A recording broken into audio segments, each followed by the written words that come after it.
Hey, what's going on, everybody, and welcome back to another episode of Wealth Defense Radio, the podcast. I am your host, Josh Inahosa, and I'm an independent advisory representative for SWAN DFW. That stands for Sleep Well at Night Dallas Fort Worth, and that is a company that puts on this podcast, and the company that was started by my co-host, Hector Inahosa. Hector is we'll call it a number one financial expert, certainly on this podcast, but possibly in the universe. Probably.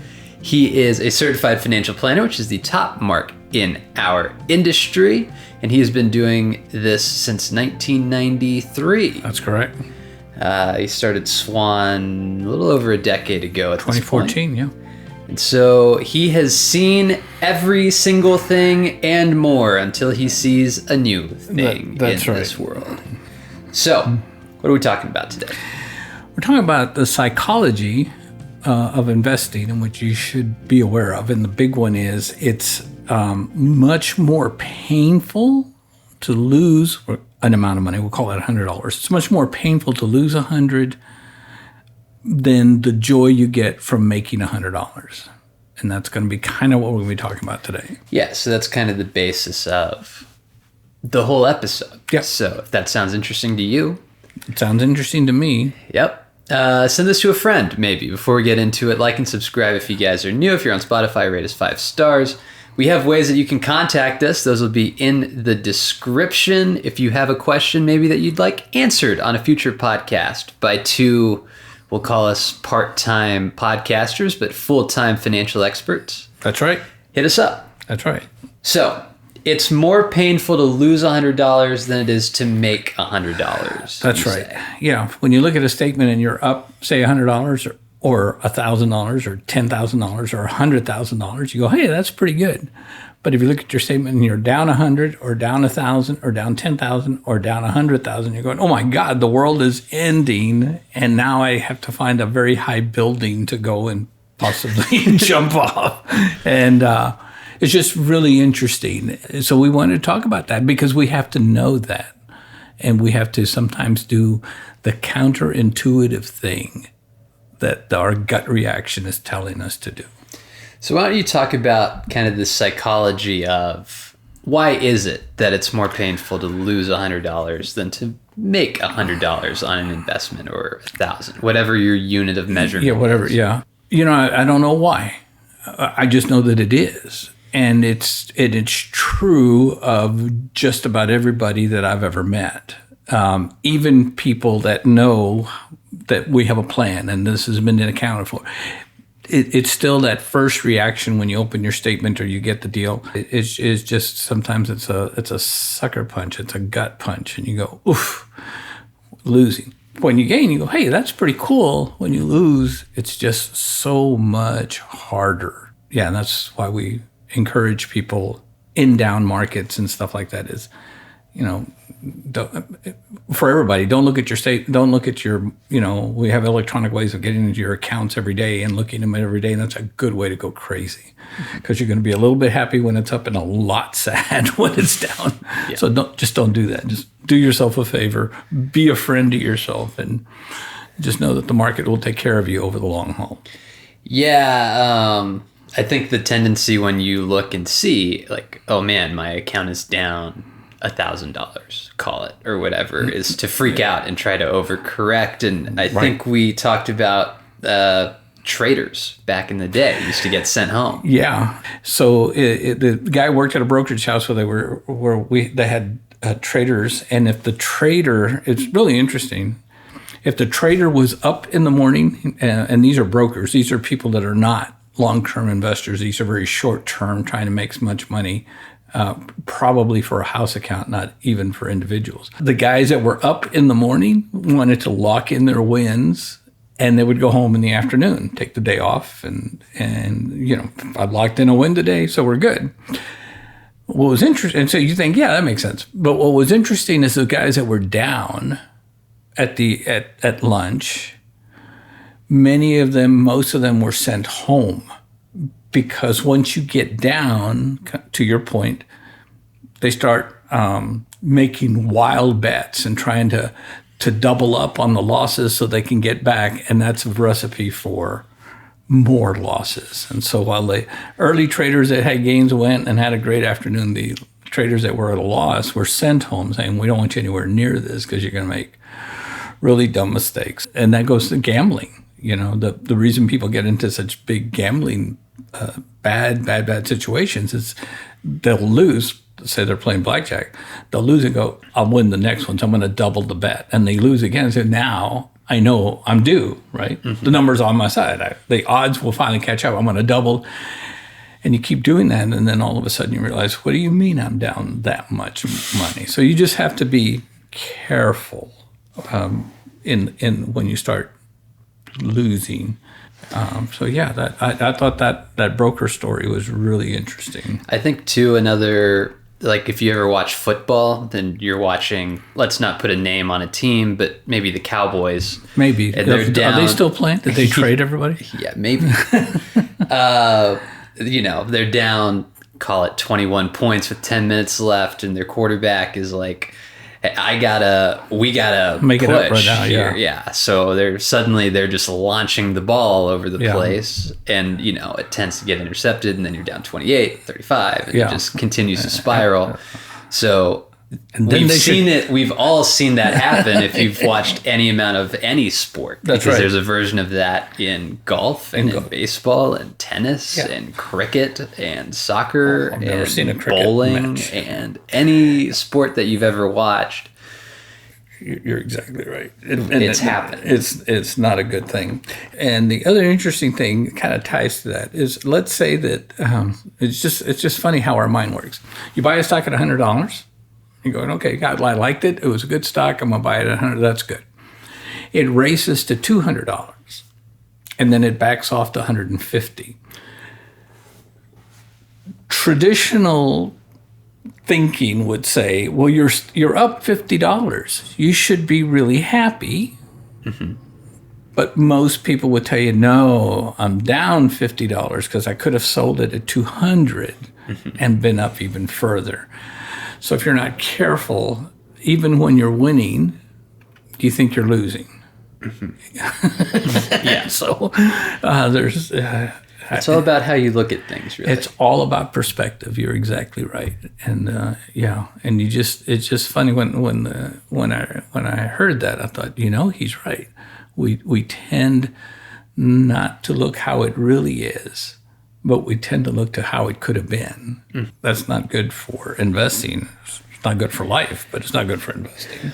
Let's change gears a little bit and flip to not necessarily investments, but maybe taking money out of accounts or putting money into accounts. Yeah, and that's the other thing. This psychology of money and psychology of what we do with things.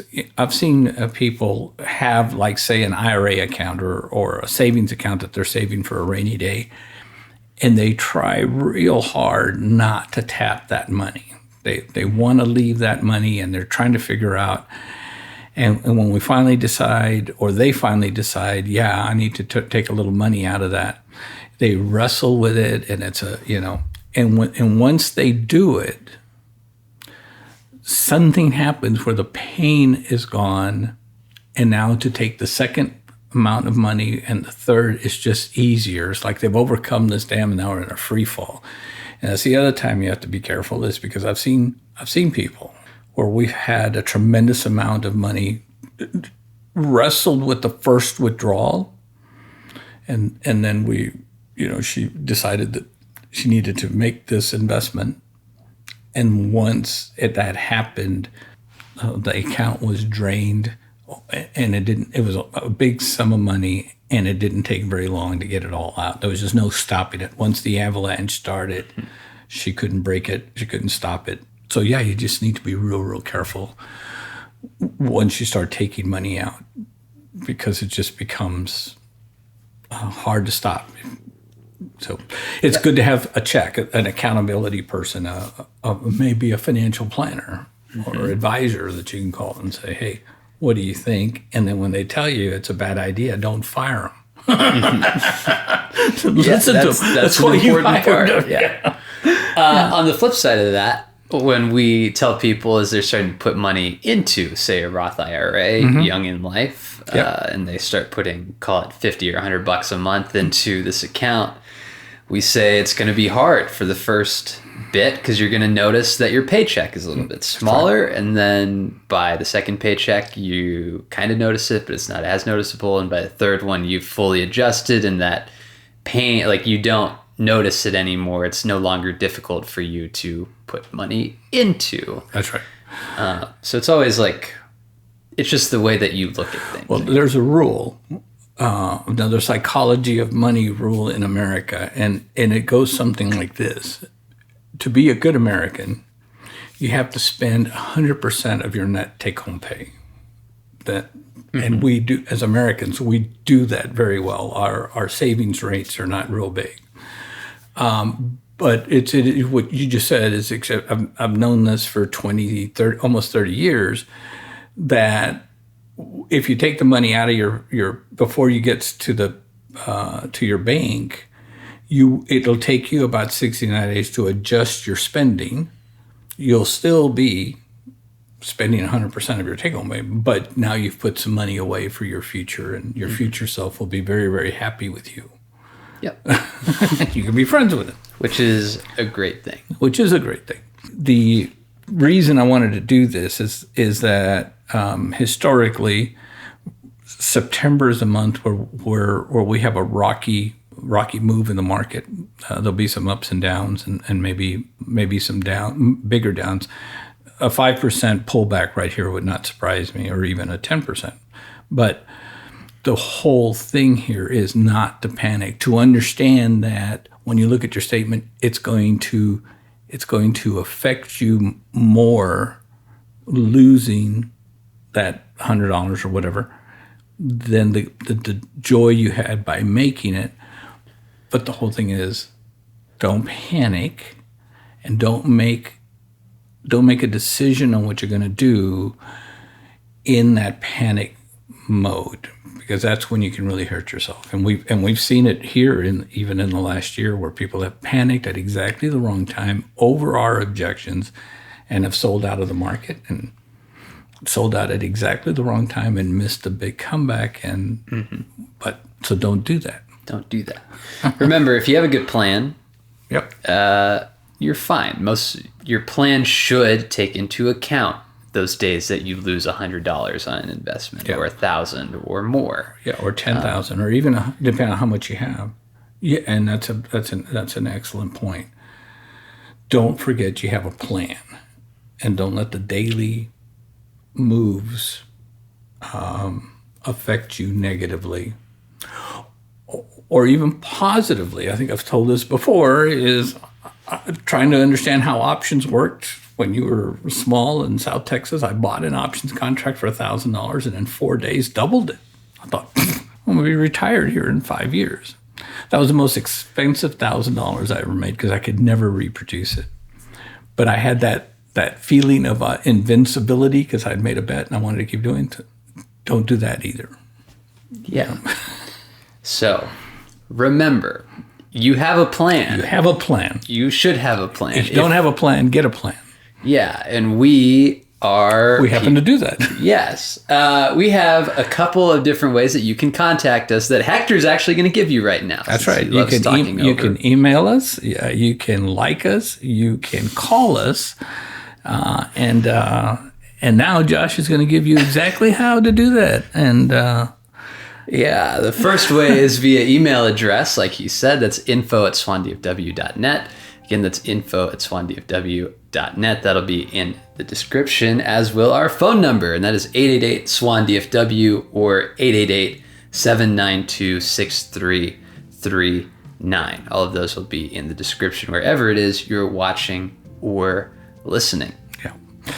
Yeah, and hopefully this will keep you from being surprised, or keep you from taking the negative action when markets are down. Just, you have a plan, and it's a good day today, and maybe it's a good day today not to be watching your investment account all day. Go out and have fun. Be with your kids. Take your wife to lunch. Don't spend all your time watching your account. you'll be happier, I promise. Yeah. So thank you guys for watching, and we'll catch you all in the next one. Yeah. God bless.